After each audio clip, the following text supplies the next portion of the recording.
The walls of palaces may glitter with gold, but behind them echo stories of longing, rivalry, and the quiet ache of inheritance. The British monarchy has always been more than crowns and ceremonies. It's a web of loyalty, bloodlines, and centuries-old expectations that shape the destinies of those born and married into it. When Queen Elizabeth II passed, the weight of history pressed down harder than ever. Her death didn't just close a chapter, it unlocked questions that had lingered behind polite smiles and royal silence. How much of a crown's worth is in its jewels, and how much in the hands that pass them down? For King Charles III, now the monarch after decades of waiting, the question of inheritance became far more personal than anyone outside the palace walls could have imagined. Charles inherited vast estates, ancient titles, and the Duchy of Lancaster, a private fortune tied not to the government but to the sovereign himself.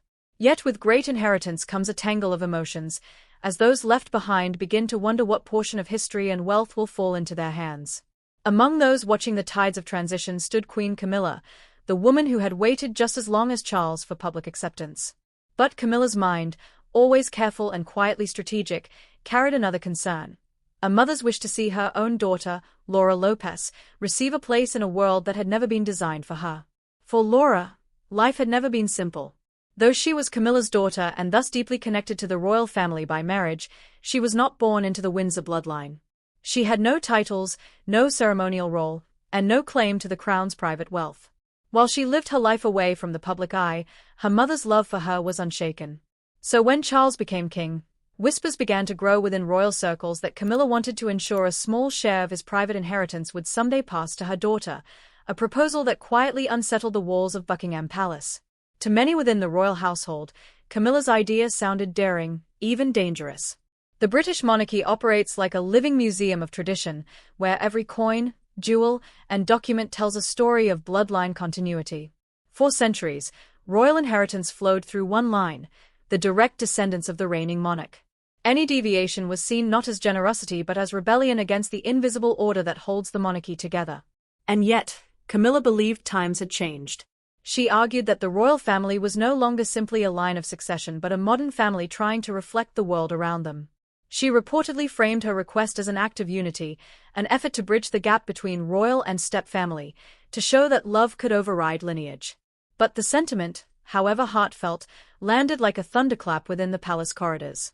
Those who had served the crown for decades whispered that the queen consort's suggestion risked setting a precedent that might blur the clear lines of inheritance.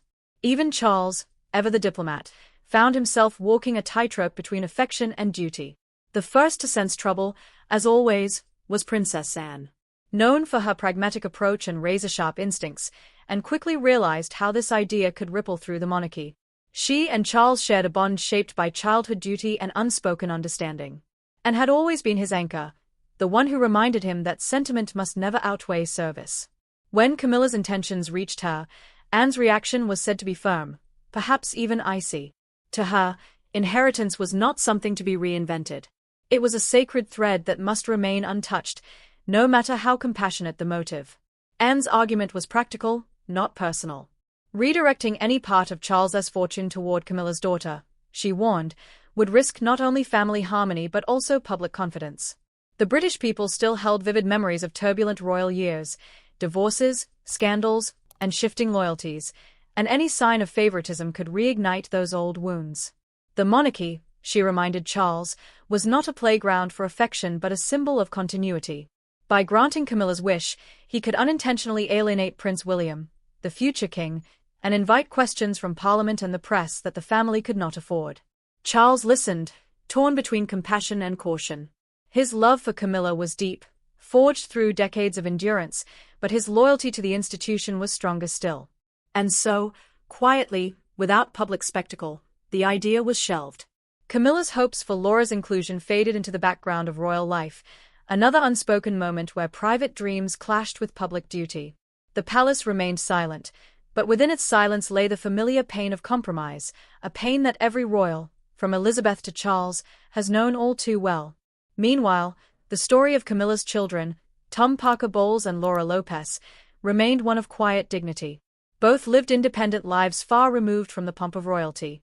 Tom, a respected food writer, and Laura, an art curator, carried themselves with a kind of restraint that earned public respect. They attended family gatherings, weddings, and coronations, always at the edges of photographs yet close in heart. Their mother's rise to queenship never altered their self-made identities. But it also never erased the subtle divide between them and the royal heirs.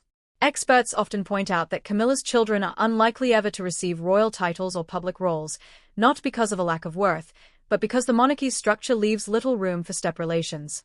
Titles follow bloodlines, not affection. And in a family where every gesture is weighed against tradition, even a well-meant act can seem like defiance.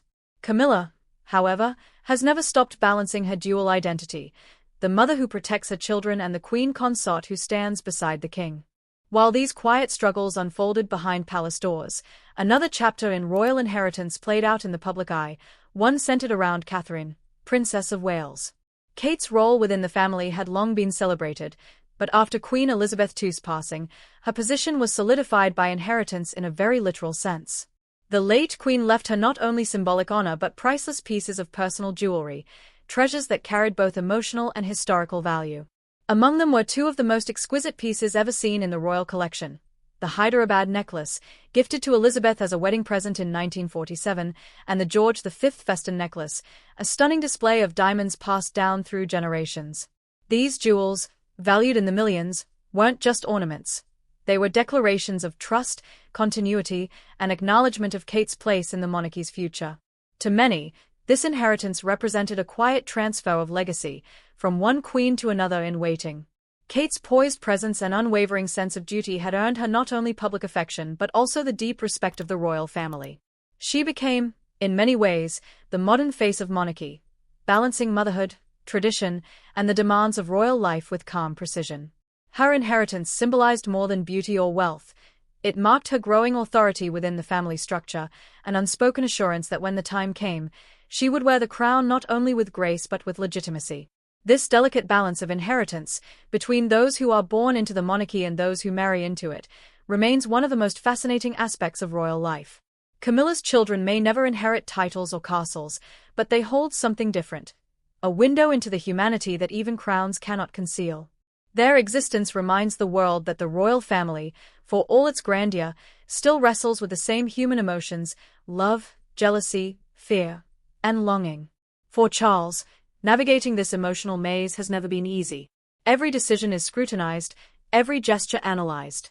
Yet beneath the weight of the crown, he remains a father, a brother, and a husband trying to maintain balance between heritage and heart. Princess and continues to stand by his side as his most trusted ally, ensuring that the institution remains anchored even as the world around it changes.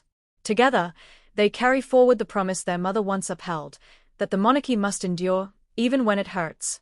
Camilla's request, though ultimately denied, will be remembered as a rare moment when love and tradition collided. Some may call it ambition. Others see it as a mother's quiet plea for recognition in a system that never truly belonged to her children. Whatever one believes, it exposed the fragile threads that hold the royal family together, a reminder that the monarchy's greatest challenge isn't public opinion or politics, but the private hearts beating beneath its crowns. In the end, the story of royal inheritance is not about who gets what, but about what remains when everything else is divided. The jewels, estates, and titles may pass from one generation to the next, but the emotions behind them, the sacrifices, loyalties, and regrets, stay etched within each family member's heart. And perhaps that is why the monarchy endures, not because of the gold it owns, but because of the humanity it hides behind ceremony. The British royal family stands at a quiet crossroads once again. The world may see glittering crowns and perfect portraits, but within those images lie centuries of unspoken truths. Camilla's love for her children, Charles's devotion to duty, Anne's unwavering loyalty, and Kate's graceful rise all weave into a story that is as modern as it is ancient. It's a reminder that no matter how grand the palace, every family struggles with inheritance, not just of wealth, but of legacy. And as the royal line moves forward, the same questions linger in the air: how much of a crown's worth lies in its past, and how much in the choices made today? Perhaps time will tell whether the monarchy's strength is found in tradition or in its quiet ability to adapt. If you enjoyed uncovering this untold side of the royal story, make sure to like this video, share your thoughts in the comments, and subscribe for more captivating insights into the hidden lives behind royal walls. Your support keeps these stories alive, and there are many more waiting to be told.